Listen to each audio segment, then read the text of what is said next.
fan of softball, then you are going to love the Fastpitch TV show. We're bringing you more interviews, more videos, and more product reviews than anyone else on the planet.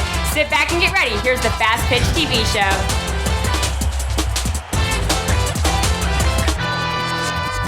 Hello, I'm your host, Gary Leland, and this is the Fastpitch TV show. Now, that's for the word try, to bring this show, a new episode of this show, every week. Just check out my website every Friday at www.fastpitch.tv. That's the home of the Fastpitch TV network and the place to find all my softball videos and my softball blogs. It's basically a network for Fastpitch softball, I guess that's what you could call it. Please take a look after you finish watching this episode and see what you think. Now, before I go any further, I want to thank our partner, Worth Sports. Worth's Fastpitch gear is specifically designed for the female athlete to take your play to the next level. Worth's made in the USA, patented 454 legit technology extends the sweet spot 2 inches in both directions on the bat, giving players the largest sweet spot in the industry. Now visit their website at worthsports.com. Now some of our most popular shows are from Softball Con. Now Softball Con's in Louisville, Kentucky every year. If you're not familiar with Softball Con, you really need to check out their website. I'm telling you that. It's a great event. It happens every year, and they have the new stuff on there now. Softballcon.net is the name of the website. Now they're getting ready for next year's clinic, so check it out now. Now this week we're bringing you part 2 of a session with Bill Hillhouse. Bill's a great pitching coach. If you've not seen part 1 of this session, you may want to go back and watch episode 223 first, and then come back and watch this, which is the second part. Let's watch part 2 of this session right after this word from our sponsor.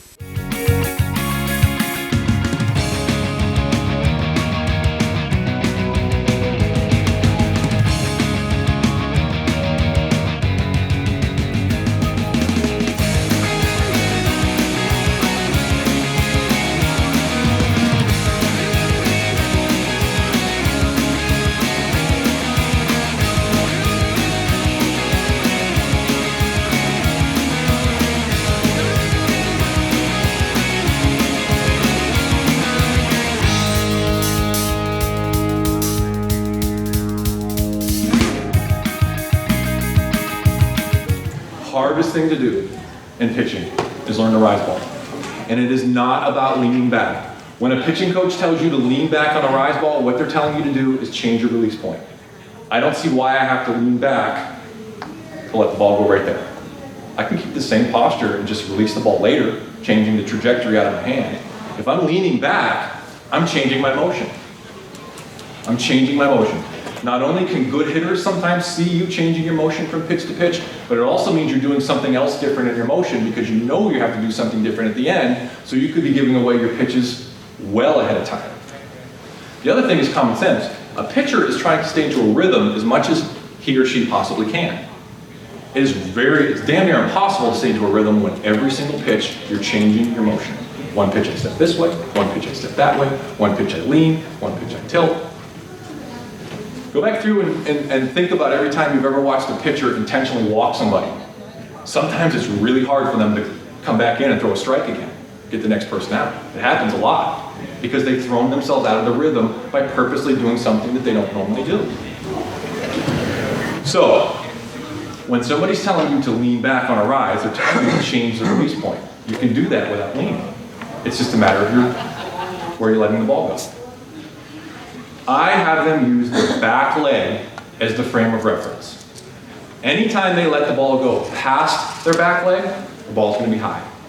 Anytime they let it go before their back leg, the ball's going to be low. Release point. Drop ball. Stepping short. You want to drop. When a pitching coach is telling you to step short, they're telling you to change the release point. Why do I have to step short to release the ball right here? I can step out just as far and release the ball back here. If they work on it, it's timing. Absolutely. Is it easier to step short? Sure. Does it give it away? Absolutely. Absolutely it gives it away, and you're throwing yourself out of your rhythm. With an extra pitching session of hard work of working on your release point, you can make the ball drop without needing to step short. I'm not a believer, well, I shouldn't say I'm not a believer. I'm not a fan of the turnover drop. Because, again, they're changing their motion. She's stepping short, turning her hand over. That completely defies everything that we've talked about already about how we get the power from ourselves. How we whip our elbow, how we explode off the rubber as hard as we possibly can, where the power comes from our legs, and they step short and they do this. Watch on YouTube if you have the capabilities of it. Watch the pitchers that do the turnover drop. Probably 8 out of 10 of them, you'll see that they actually step short, they release, then they turn their hand over. They don't actually go with their hand like this. A lot of times they release it, and then they do this crazy turnover thing. Why they do it, I don't know. They think that they're turning their hand over. They absolutely think they are, but they're not. Video proves it. Every pitch I throw, I want all 4 seams spinning. I don't want anything spinning with 2 seams. In a perfect world, I want my rise ball to spin straight backwards. I want my drop ball to spin straight forwards. If they can see, if a hitter's not already reading you to know what pitches are coming ahead of time, the next thing they're looking for is to see if they can identify the spin of the ball. If they can see the ball spinning backwards, or if they can see the ball spinning forwards, or if they can see the ball spinning sideways, whatever the case may be. So I want to conceal the spin as much as I possibly can by my release point. Or not by my release point, but by using the seams. So if I have straight forward spin on my drop, and straight backward spin on my rise, then out of my hand, it's really hard to tell which direction the ball is going in. Very hard. But if they're gripping with 2 seams and they're releasing, a 2-seam rotation is a much looser rotation than a 4 seams. Okay, so a hitter, again, training, and I want everybody to be training to strike out Crystal Bustos, not to strike out Crystal Jones, who lives next door. Crystal Bustos can see the difference in the spin from a 2-seam drop from a 4-seam drop. So, fastball. I just put it in quotes. The first time I ever was doing pitching instruction, girls would come in and they said, well, I throw a fastball, and I throw this. I said, well, what is a fastball? What is a fastball? Because I've never heard of one before I started doing this 10, 12 years ago. Well, it's the pitch, the fastball. Okay, let me see it. I'm willing to bet that most of you guys that have caught for a pitcher on your team, or whether it's your daughter or whoever, when she's throwing her fastball, you've probably noticed that some of them would come in and had a drop to it. How did she do that? I'll explain in just one second. So, what a lot of them are already learning with their fastball is they're learning a drop ball. They don't realize they're learning it. They think that they're throwing a fastball. The difference from the ones that drop versus the ones that don't is release point. The later she lets it go, even if it's just to the belly button, the later she lets it go, the more of an upward climb the ball's going to have out of the hand. And if it's at the belly button, it's only going to be a couple of degrees. It's not going to be like it's going up on a rainbow. But it's going to come out of their hand with a couple of a degree upward trajectory. It is going to get to the catcher before it has time to go down. When she throws her her fastball, and it drops, she let the ball go back here. That's all she did. That's all she did. And I never understood why people the peel drop, they make a big deal out of calling it a peel drop, and I never understood why. And it's because what a lot of people teach with a peel drop is they teach a pullback, like they're starting a lawnmower.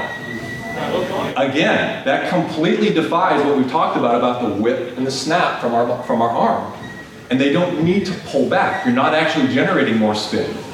Spin is created by getting that whip, that kinetic chain of whoop, right through their body. And if you've noticed, when she's throwing her fastball, some of the time they come in and they dove and she didn't know how she did it. All she did, intentionally or unintentionally, was let the ball go back here. That's it. So the first thing I do with a pitcher that I start work with is I tell them fastball is now the F word. Why on earth would you ever want to throw a pitch that stays straight when you can make the ball go down? It's just release point. This is not about mechanics, it's not about muscle, it's not about anything. It's release point. So if you can throw it as hard as you possibly can and you can make the ball go down, why would you want to throw it and keep it straight? You know how many home runs I've given up in my life in games where just walk back in and you say, man, the ball's just not moving today. I have nothing, it's flat. I can't fathom doing that on purpose. Doing that on purpose, walking out there and saying, I'm going to try to throw this ball as hard as I possibly can and not make it move. You kidding? All you gotta do is change your release point to make the ball go down, assuming she's got forward spin.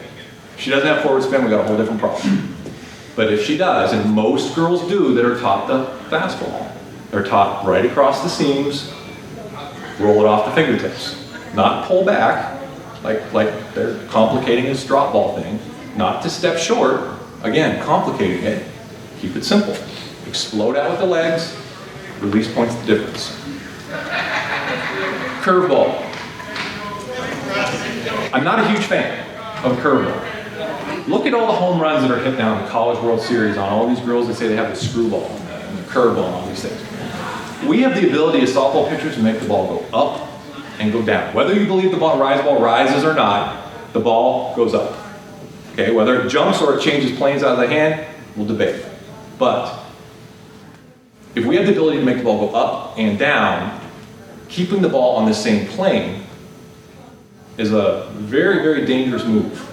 If that's the plane in which she's swinging the bat, and that ball isn't doing this or isn't doing this, we got problems.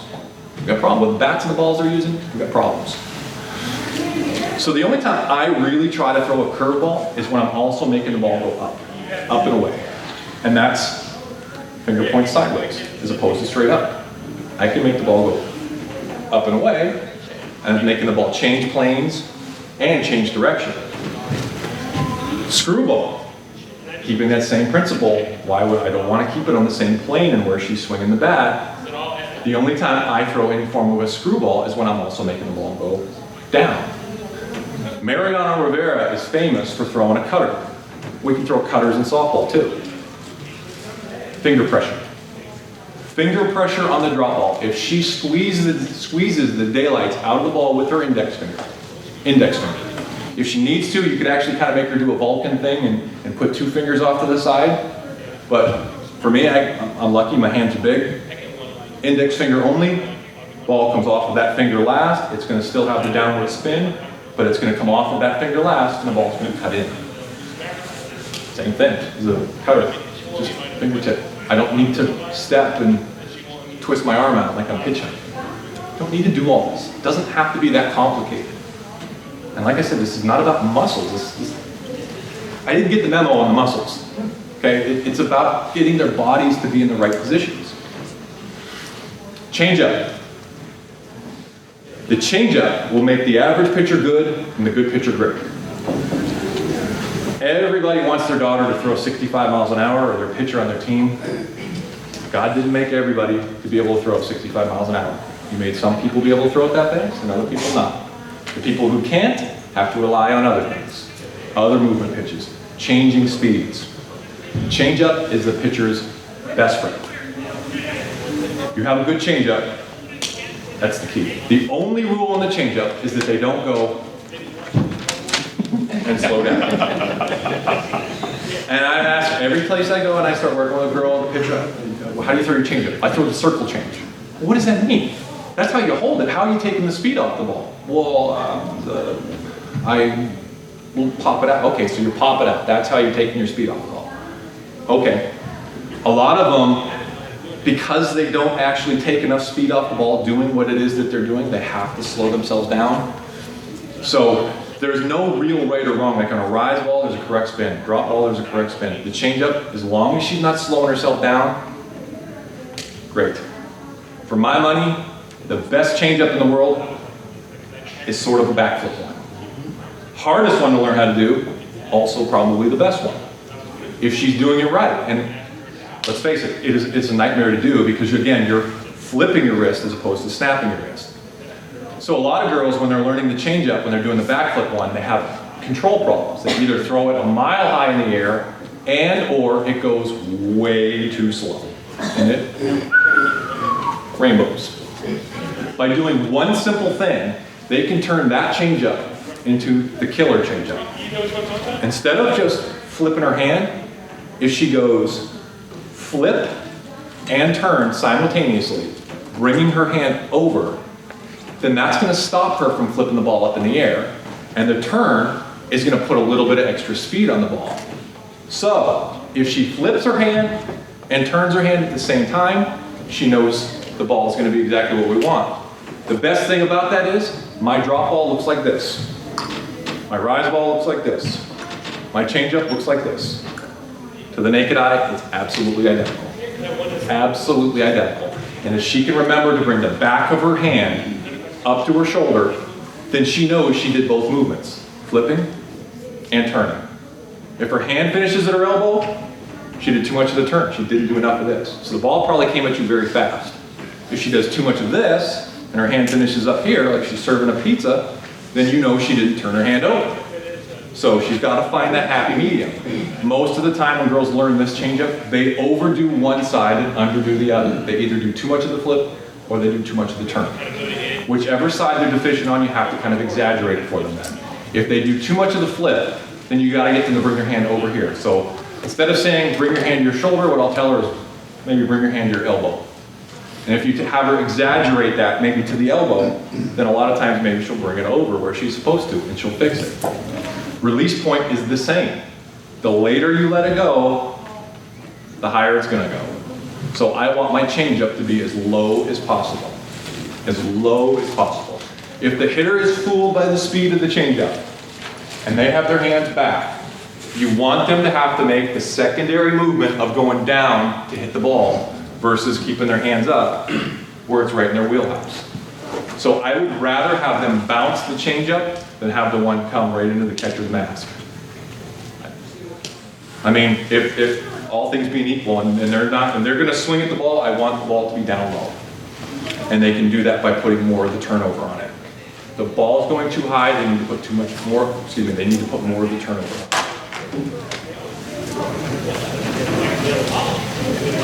Baseball on TV, you see a lot of times at the radar guns, they show the one pitch that the guy throws, he'll throw 94 miles an hour, and the next pitch he throws 92, and they might go up to 96, and he goes down to 89. He's not slowing his arm down, he's adding fingers onto the ball. We can do the exact same thing. Even if your pitcher, I keep saying daughter, I think I'm speaking to all fathers here, but if your pitcher grips the ball with 4 fingers across the seams, more hand on the ball means less speed on the pitch. So the sooner she's eligible or able to go to 3 fingers, you want her to go to 3 fingers. Because then the ball will come out of her hand faster because there's less of her hand for it to be touching. Less friction means it's going to get out of her hand faster. She can always go back to gripping with 4 fingers when she wants to take some speed off it. We can vary speeds every single pitch. We don't have to change up. You could just change your speed by adding fingers. Sucking it back in your palm a little bit. Taking it out of your palm a little bit. A little bit of hand can reduce the speed.